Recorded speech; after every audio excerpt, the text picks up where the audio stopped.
I wish I had any control over that. I'll try. Hopefully one of my guys will come back. I think Nakayama's pretty dead at this point, so. Hi, yeah. So what was your experience doing the ADR directing for Black Butler, Book of Circus, and Book of Murder, especially with that part where there's that big twist in Book of Murder? Yeah, let's see, how do we navigate this spoiler free?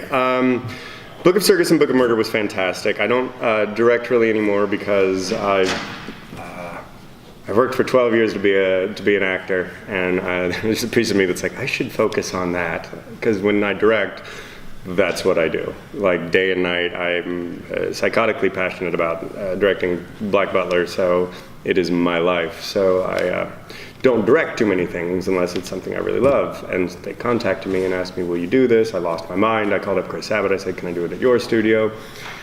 And then I got to, they said I could cast out of LA if I wanted to. And I got to bring in people that I've always wanted to work with. I got to bring in really good friends of mine, Michael Center Nicholas, who's here this weekend, Tia Ballard, Matt Mercer does an amazing job. Taliesin Jaffe blows it out of the water in Book of Murder, and with the twist, which I'm going to be nice and vague about. Do I have to do that to every camera now?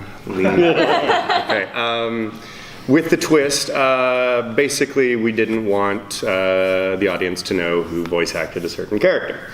And so what we did is we spent a lot of time discussing with the actor or actress, I don't know, maybe, what is said, what are the things that are the hallmarks of their voice? What is one of those things that you hear and you go like, that's this person? And then we made sure that they did none of that, completely crafted a new voice that they've never used, and it is a true source of pride and joy for us that, like, if we meet people who didn't know that was the person playing that character, it's the best thing in the world. Like, utter joy hearing that. And we heard a few people in the autograph line said, I had no idea, and I'd slap Tatum and be like, yeah, they didn't know, and he'd get all, oh wow, that just gave it away. I spent like 5 minutes trying not to spoil it. Good job. Thank you.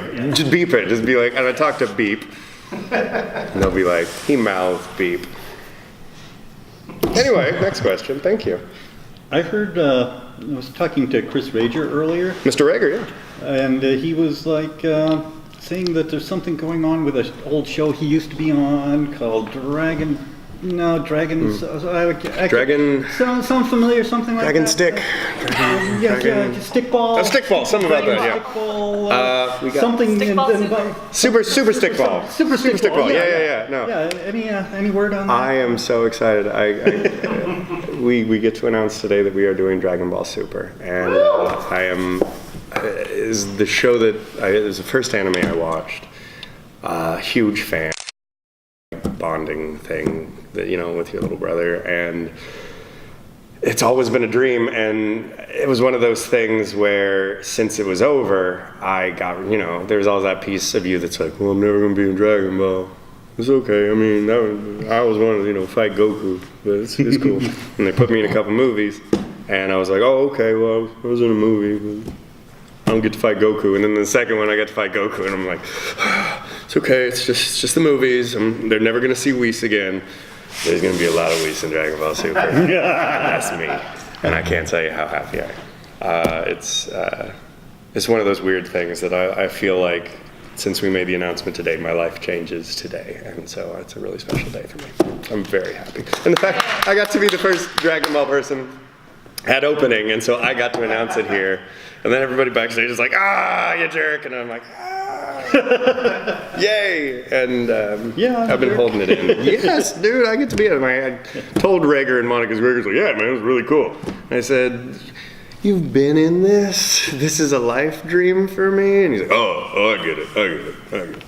That's my Chris Rager impression. It's not very good. That's great. Thank you. No, it's half awesome. The time I just do like, kind of country Hercule. I just can't do it.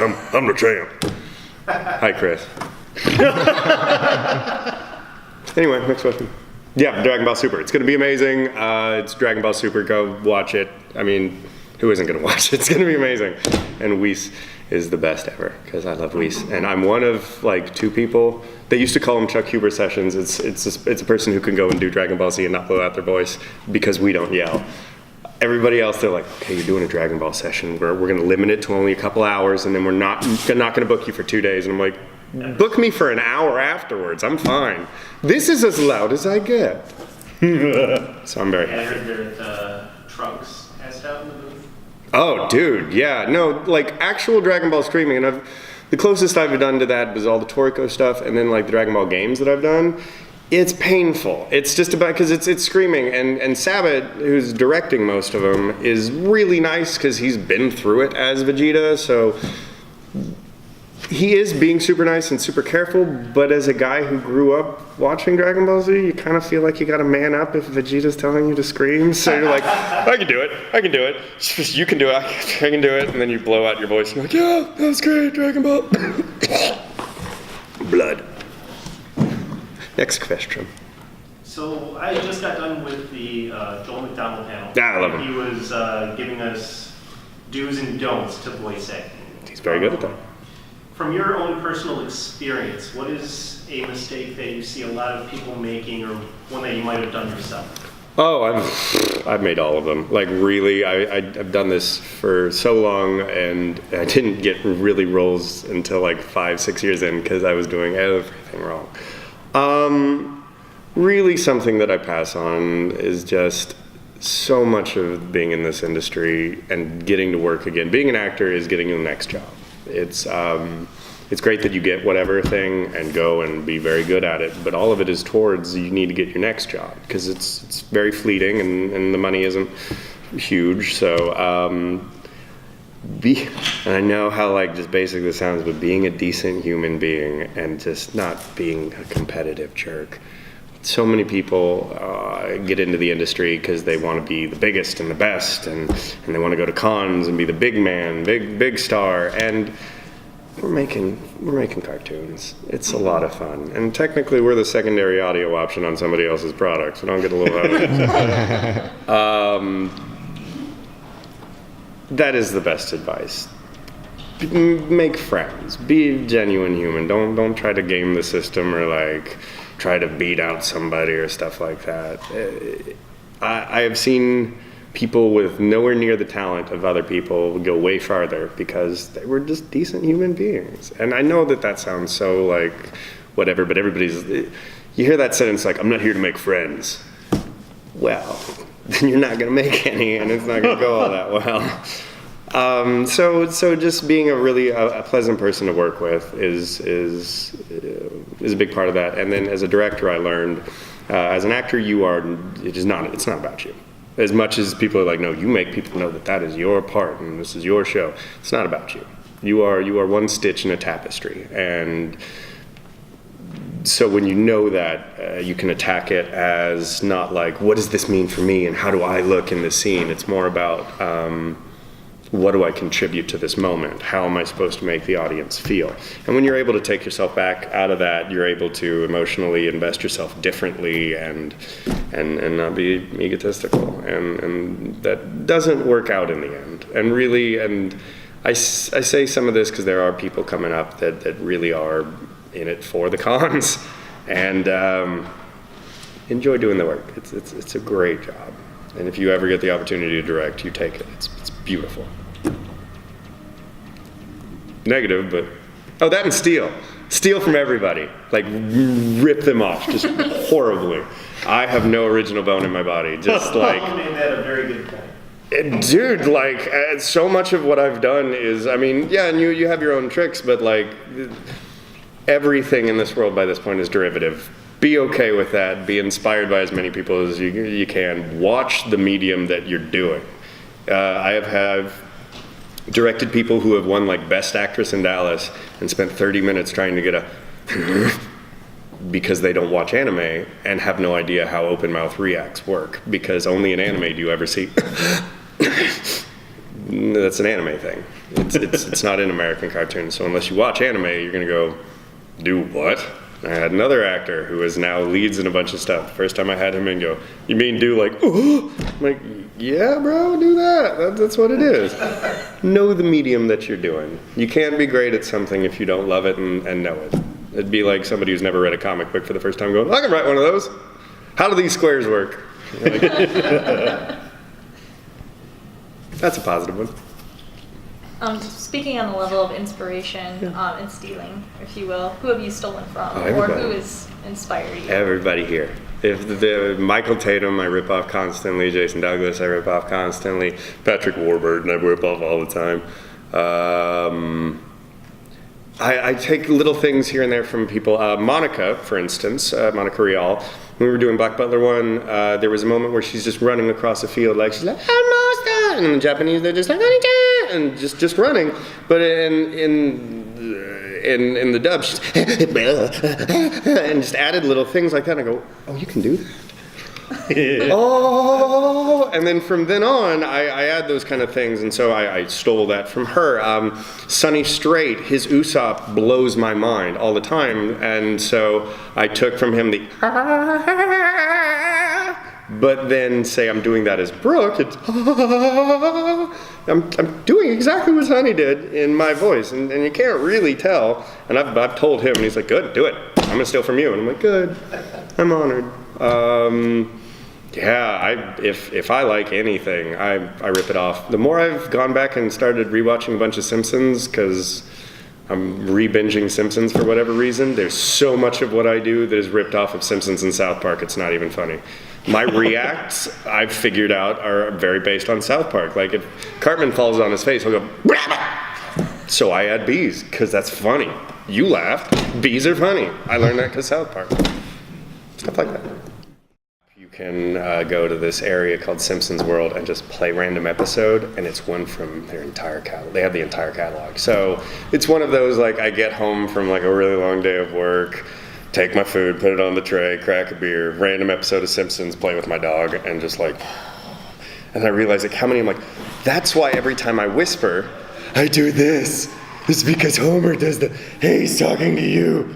It's the same thing, but I love it, and so I do. So everyone and everything, because it's your own voice, so it's not technically stealing, but it's steal from me, please. We won't tell FX that you are stealing from The Simpsons. I'm paying for my Simpsons, but Mr. Castnet, Mr. Azaria, thank you for years and years of everything.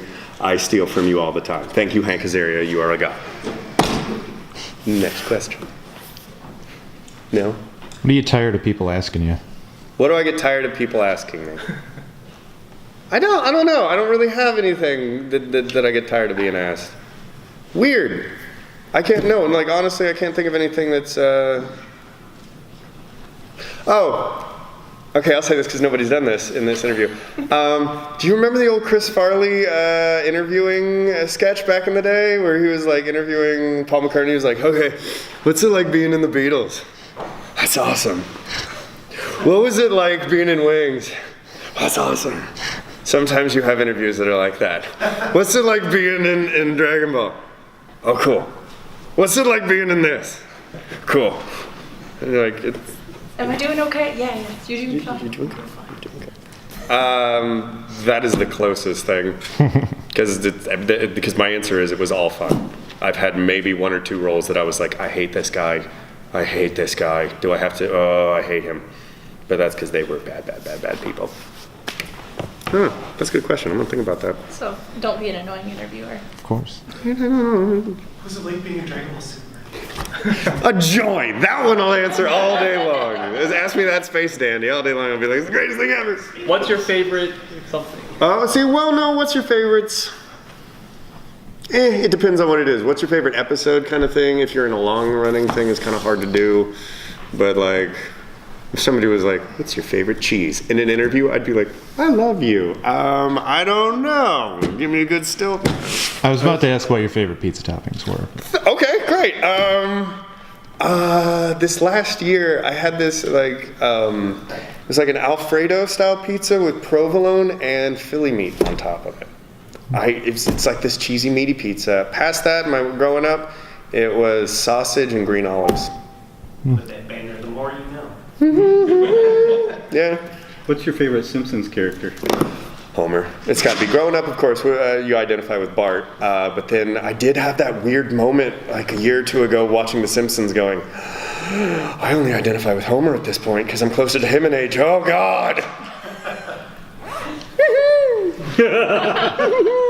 It's another thing. I've ripped off his giggle in so many things. I love The Simpsons. I've had to explain to so many 20-year-olds that The Simpsons was a raunchy show back in the day. When people wouldn't let their kids watch The Simpsons, you tell that to a 20-year-old, they're like, really? The Simpsons? You're like, yeah. It was like banned at my school. It was banned in my elementary school. Yeah, that, if you drew South Park on your binder, it was confiscated back in the day. But, I mean, South Park still to this day. South Park's pretty, yeah. Remember South Park? I remember South Park. I think Married with Children really broke that down. Yeah, Married with Children did break down a lot of walls. And Simpsons in and of itself, I mean, it completely changed the genre. And then Family Guy was like, we're going to do these cutaways and make things not have continuity and make sense. And then everybody else is like, oh, crap, we're going to do that too.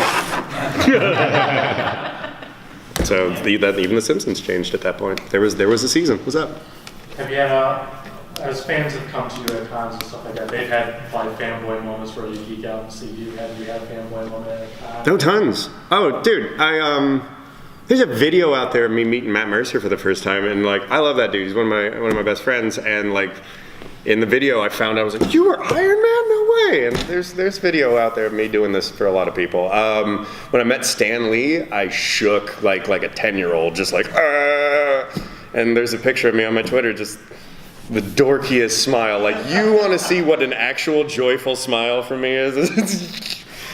Yeah, Stan Lee, I lost my crap. Around celebrity chefs, I get like, weirdly, like I had a dinner with Mori at Masaharu Morimoto's place, and he was at a table like one over, and the entire time I'm just staring at him like while eating his food, just like making like eye contact with the back of his, just staring at the back of his head, being like, you are an artist and you are a rock star. No, I get that all the time, and I get to meet really, really, really cool people, and like now they're my friends, like Michael Sinterniklaas. I love Venture Brothers, and now he's my friend. Yeah. I think we got time. You said one more, or? Is there any update on the new Space Dandy? There's no new Space Dandy. Don't do that to me. No, there's no more Space Dandy, because that's what he does. He makes his perfect 26, was it, episodes, and then backs off. My biggest hope, and I know about as much as you do, is I heard an internet rumor that he may, and this is again, internet rumor, I know nothing officially, I heard that he may do a movie one day. But I heard that years ago when we were doing it. And that would make sense. They did it for Bebop, and I would kill for that, man. I love being Dandy, and I really miss him. And yeah, nothing else. Dragon Ball Super, watch it. It's gonna be great. Yeah, thank you. Thank you. No.